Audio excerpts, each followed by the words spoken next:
굳이 나 혼자 다 해도 되는 걸 갖다가 내가 별것도 아닌 사람한테 투자를 할 이유는 없어요. 내가 투자를 하는 이유는 오늘은 환승이별을 하고 나서 과연 재회가 될까라는 부분들 많이들 궁금하실 텐데 그 부분에 대해서 좀 다뤄드리겠습니다. 궁금하신 분들 영상을 끝까지 봐주시면 좋을 것 같아요. 상대방의 환승이별은 진짜 재회 가능성이 아예 없는 걸까요? 재회 가능성이 없다고 누가 하던가요?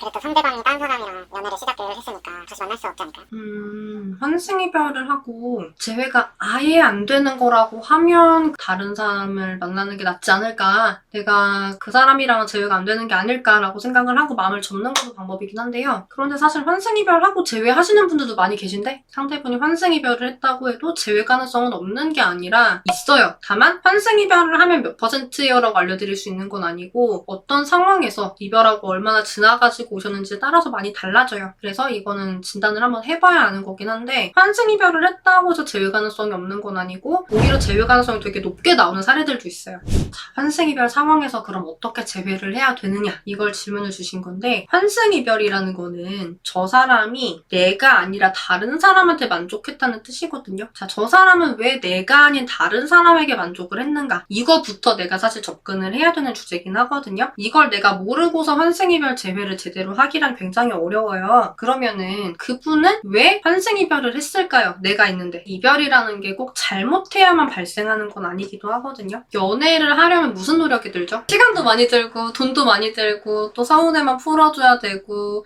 힘들어하면 또 다독여줘야 되고 아프면 또 챙겨줘야 되고, 그쵸? 연애라는 거는 굉장히 우리의 투자가 많이 들어가는 일이에요. 우리는 아무 결과도 안 날 것 같은 일에 투자를 하나요? 안 해요. 그러면은 연애가 이렇게 투자가 많이 드는 일인데 왜 하는 거예요? 내가 혼자 살아도 되는데 연애를 안 하고 그냥 아까 얘기했던 그 돈, 시간, 정성, 감정 소모 이런 거 다 나한테 투자해도 되는 거 아니에요? 그냥 내가 좋아하는 취미 내 시간 들여서 하고 내가 좋아하는 뭔가를 또 내 돈 주고 내가 사서 나한테 스스로 선물을 하고 어쨌거나 그런 걸 그냥 나한테 잘하면 되는 거지 왜 굳이 다른 사람한테 이걸 투자를 해야 되죠? 자, 연애라는 거는 내가 혼자서 행복한 것보다 둘이서 더 행복할 거라고 생각이 될 때 하는 거거든요. 굳이 나 혼자 다 해도 되는 걸 갖다가 내가 별것도 아닌 사람한테 투자를 할 이유는 없어요. 내가 투자를 하는 이유는 네가 별거라서 그래요. 네가 정말 내가 투자를 하면 나를 행복하게 만들어줄 것 같고 우리가 같이 행복한 게 내가 혼자서 행복한 것보다는 훨씬 행복할 것 같고 그러지 못한 나는 외로울 것 같아서 그래서 투자를 하는 거거든요. 자, 행복하려면 내가 아무하고나 사귀어도 되나요? 나랑 A급으로 잘 맞는 사람이 있고 B급으로 잘 맞는 사람이 있고 C급으로 잘 맞는 사람이 있을 거예요. C급으로 잘 맞으면 사귀면 될까요? 굳이 A가 있으면 내가 A를 찾는 게 맞겠죠. 자, 내가 A랑 연애를 하고 있어. A가 나의 최상이라 생각해서 A랑 연애를 하고 있는데 어느 순간 보니까 A 플러스가 있어요. 근데 A 플러스도 내가 좋대. 그럼 어떻게 나는? 우리가 이거를 A, B, C 등급으로 얘기를 하면 되게 어려운 문제가 돼요. 스펙으로 보이는데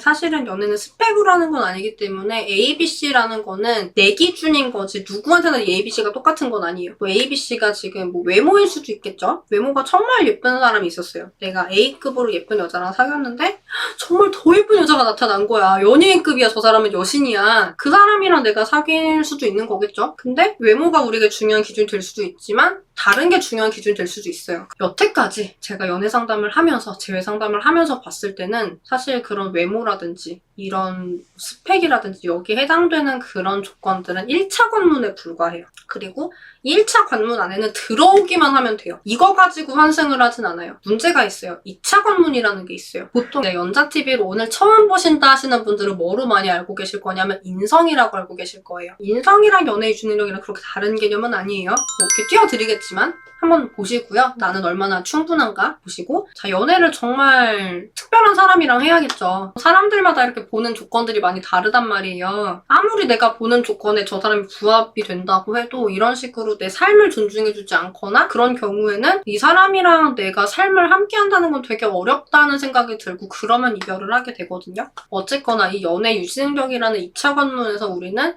연애를 하다가 연애 유지를 못하고 이별을 하게 되는 경우가 되게 많아요. 이 영상을 보시는 여러분들은 연애 유지 능력은 충분하신가요? 저는 한 가지라도 좀 여러분들이 보충할 부분이 있을 거라고 생각을 하고, 보통 이제 이제 사람들이 연애를 할 때 많이 바라는 거는 혼자 있을 때보다 둘이 있을 때 행복한 건데 이게 최상의 값을 만들 수 있는 사람을 찾게 돼요. 그래서 초반에는 여러분들하고 연애를 했을 거예요. 문제는 우리가 연애를 하다 보면은 안 맞는 점들이 발견이 되기 시작을 해요. 나는 네가 돈 안 벌었으면 좋고 네가 돈이 없어도 괜찮대. 이거 가지고 싸우고 있다고 할게요. 근데 어느 순간 다른 여자분 옆에서 일하는 거 너무 멋있다고 얘기를 해줘요. 두 분이 조건은 비슷하다고 할게요. 한 분은 일하는 걸 이해를 못하고 한 분은 일하는 게 멋있대요. 우리가 가난해도 서로 의지할 수 있는 게 진짜 사랑이래요. 정신병.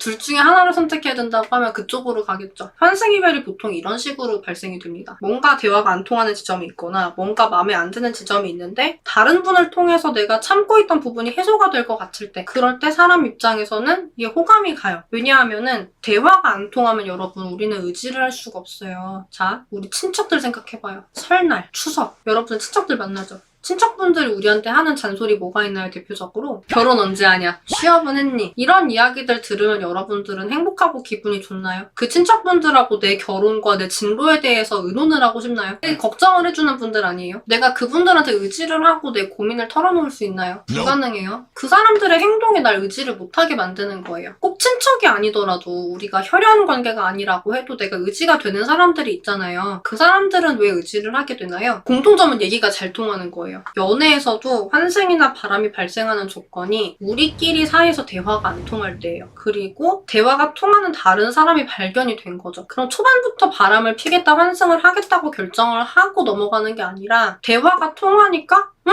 하고 대화를 하기 시작하는 거예요. 왜냐하면 나는 여태까지 대화가 안 통하는 사람이랑 있었으니까 답답했을 거잖아요. 대화를 잘 해보고 싶다라는 그런 감정이 있는데, 욕구가 있는데, 근데 마침 그런 사람이 나타나니까 정말 대화가 잘 되는지 확인을 해보고 싶을 수 있잖아요. 대화를 해보니까 너무 잘 통하고 이 사람이랑 얘기를 하면 내 스트레스가 풀려. 그러면은 이 사람한테 좋은 감정이 들겠죠. 한편으로 내가 오늘 처음 만난 남한테 이런 좋은 감정이 들면은 지금 내가 만나고 있는 상대에겐 어떤 감정이 들까? 이 사람이랑은 이런 얘기 못해. 대화가 안 통해. 답답하고 서운하겠죠. 그러니까 남은 이렇게 대화가 잘 통하는데 막상 나랑 너랑 사귀는데 너랑은 이런 대화가 안 통하고 속이 뒤집어져 말만 하면은 그럼 어떨 것 같아요? 더 서운하겠죠. 아니 남도 이렇게 대화가 잘 통하는데 왜 너는 이게 안 돼? 이게 화가 나겠지. 그러다 보면 이제 거기서 이제 너라는 사람에 대한 마음이 정리가 되기 시작하고 이 사람에 대한 마음이 싹트기 시작해요. 그래서 의외로 바람을 피는 분들에 대한 조사를 해봤을 때요. 미국에 있는 통계인데 의외로 남자들이 부인을 놔두고 바람을 필 때 상간녀 분들 같은 경우에 본부인보다 예쁜지 안 예쁜지를 봤대요. 근데 본부인보다 외모나 스펙이 떨어지는 경우가 많았대요. 보통은 바람을 폈으니까 예쁘겠지라고 생각을 많이 한단 말이죠. 왜 본부인보다 예쁘지도 않고 스펙도 없는 사람들하고 바람을 그렇게 피게 됐을까? 본부인보다 예쁘고 스펙이 좋고 이런 걸 떠나서 그렇지도 않았는데 대화가 통하는 사람이 생기니까 거기서 위안이 되고 대화를 하다 보니까 호감이 생기는 거죠. 우리가 호감이 만들어지는 베이스 자체가 대화예요. 그래서 내 조건 때문에 안심을 하시면 안 되고 내 조건 중에는 내가 너의 여자친구다, 내가 너의 남자친구다, 내가 너의 배우자다라는 것도 들어가겠죠. 내가 단순히 너와 어떤 관계를 만들었다는 것만으로 우리가 저 사람의 마음을 담보 잡았다고 보시면 안 되는 거고 대화가 우리가 얼마나 잘 통하고 있는지를 보셔야 되는데 대화가 안 통하다 보면 그렇게 될 수가 있는 거거든요. 일단 가장 중요한 부분은 우리는 왜 대화가 안 통했을까? 어디서 대화가 안 통했을까? 저 사람은 사실은 나랑 무슨 대화를 하고 싶었는데 그걸 못한 걸까? 라는 걸 사실은 파헤쳐 주셔야 돼요. 그래서 재회가 되려면 중요한 건 대화가 잘 통하게 만드는 부분인데 저 사람이 나한테서 다른 사람으로 넘어간 이유가 뭐다? 저 사람이 더 대화가 잘 통해서다.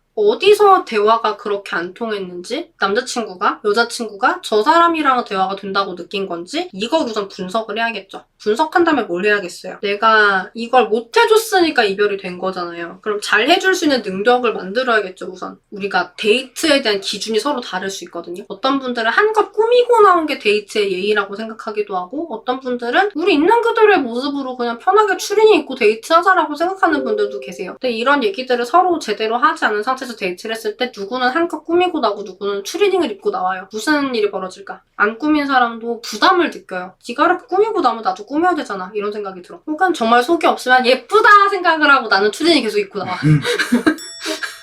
그러면은 무슨 문제가 발생할까? 꾸미고 나온 사람 입장에서는 얘는 뭐야? 나 안 좋아하나? 이런 생각이 들 수 있겠죠. 근데 나 안 좋아하나라는 얘기를 하긴 어렵잖아요. 그러다 보면 혼자 마음 상하다가 이별하는 경우가 되게 많아요. 그리고 일일이 이런 얘기들을 헤어질 때 해주지 않는 경우도 많고, 심지어는 이별을 결심하는 당사자가 저 사람은 옷을 제대로 입고 나오지 않아서 내가 마음이 상했어라고 해석을 하지 않는 경우도 있어요. 본인 마음을 분석을 하고 이별을 하는 게 아니라 마음이 자꾸 상하니까 이별하는 경우가 되게 많거든요. 왜 상했는지 본인도 몰라. 그런 경우가 되게 많은데, 어쨌거나 그 사람도 모를 수 있는 저 사람에 대한 마음에 대한 분석을 나는 해야 돼요. 나는 해가지고 저 사람이 다시 나에게 반하게끔 만들어야 되는데, 그게 뭔지는 사실은 분석을 해봐야 된다. 뭔지는 정말 사람마다 너무 다르다라고 알려드려야 될 것 같아요. 환승이별에서 중요한 부분은 이 두 사람이 지금 연애를 시작을 했잖아요. 건드리면 안 되는 기간이 있거든요. 100일 정도 건드리면 안 돼요. 연애를 시작을 하고 콩깍지가 끼는 시간이 100일 정도예요. 그 100일 정도가 지나면 콩깍지가 벗겨지기 시작하거든요. 그러면은 연애 초반에는 서로 굉장히 잘 들어주고 맞춰주고 위해주고 하던 그런 행동들이 그 100일이 지나고 나면 조금씩 본래 모습으로 돌아오면서 콩깍지가 벗겨지기 시작을 해요. 그러면 그때 사실은 내가 파고들 틈이 생기거든요. 자, 콩깍지가 벗겨졌다는 건 무슨 뜻이에요? 나랑 안 맞는 점이 있다는 게 보이기 시작했다는 뜻이잖아요. 대화가 안 통하는 지점이 생겼다는 거예요. 그때 나는 대화가 통하는 사람으로 다시 나타나가지고 이분이 다른 이성분한테 한 거잖아요. 이분이 대화가 안 통하는 시점에 내가 들어가서 얘가 나한테 환승하게 만들면 되는 거 아니야?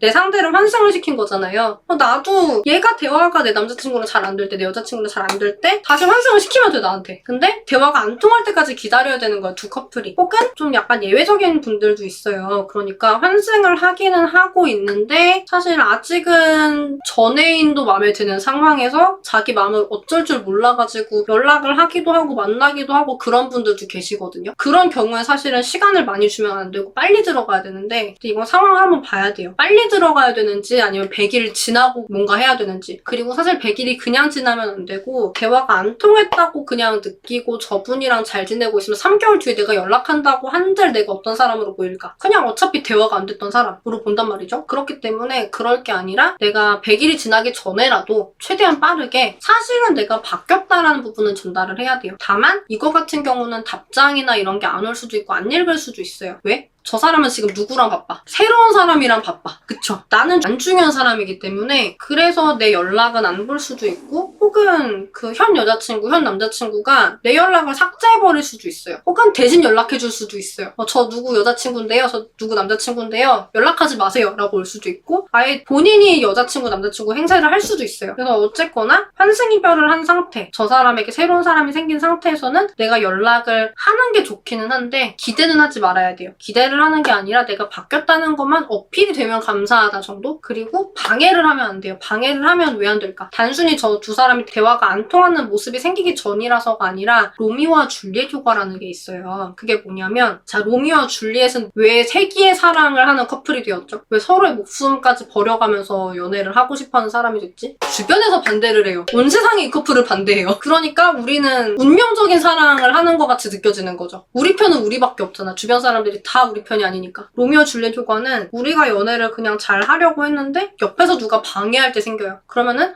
우린 운명인가 봐가 되면서 굉장히 열심히 연애를 하기 시작해요. 여러분들은 두 분이 돈독해지길 바라나요? 정말 싫죠. 두 사람이 돈독해지는 게 아니라 대화가 빨리 안 통했으면 좋겠잖아. 100일이 아니라 그 전에라도 빨리 싸워가지고 헤어졌으면 좋겠잖아. 그쵸? 그러면은 내가 저 커플을 도와주면 안 되는데 내가 오히려 자꾸 다가가고 두 사람을 방해를 하고 그런 두 사람의 관계에 위협이 되는 행동들이 로미오와 줄리엣 효과를 발동시킬 수가 있어요. 그래서 그 부분은 조심해 주셔야 된다. 그래서 제외를 하는 방법은, 요약을 해드리자면, 로미오와 줄리엣 효과가 나타나지 않도록 내가 저 커플에게 위협이 되지 않으면서 100일 정도 지나서 두 커플이 대화가 잘 안 통하기 시작할 때쯤에 내가 오히려 더 대화가 잘 되는 모습으로 다가가서 다시 나에게 역환승을 시킨다라는 게 전체적인 시나리오가 되겠습니다. 앞으로도 연애회사 대표 상담사로서 다양한 연애와 결혼, 이별, 재회 상황에서의 여러분들의 대처력을 한껏 높여드리는 그런 콘텐츠들을 많이 만들어드리려고 합니다. 오늘의 영상이 좋으셨다면 좋아요 꼭 눌러주시고요. 여러분의 행복한 연애와 결혼 생활을 진심으로 응원드리겠습니다. 안녕!